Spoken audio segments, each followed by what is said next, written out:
நாமத்துக்கு மகிமை உண்டாவதாக.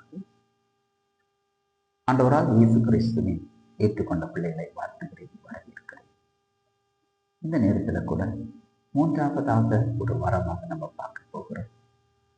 அதே 1 கொரிந்தியர் நிருபம் 12ஆம் அதிகாரம் அதில் 9ஆம் வசனத்தை வாசிக்கிறேன்.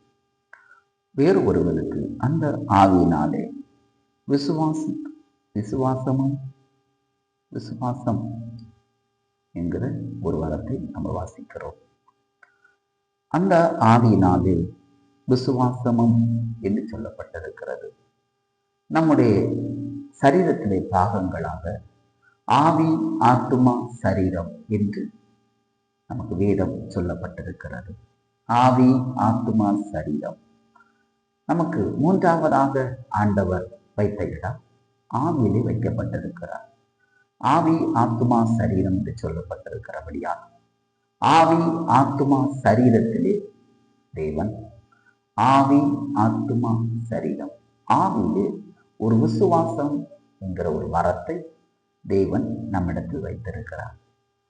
ஆவியானவர் ஆவியிலே ஒரு விசுவாசத்தை கொடுப்பதற்கான ஒரு வரத்தை மூன்றாவது வரமாக தேவன் நமக்கு கொடுக்கப்பட்டிருக்கிறது.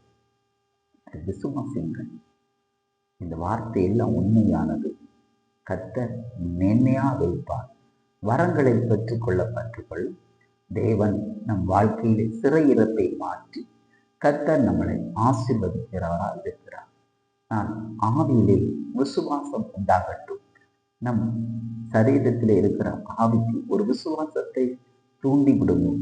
கர்த்தர் வார்த்தை மூலமாக கர்த்தர் உங்களை ஆசீர்வதிப்பாராக. ஆமென்.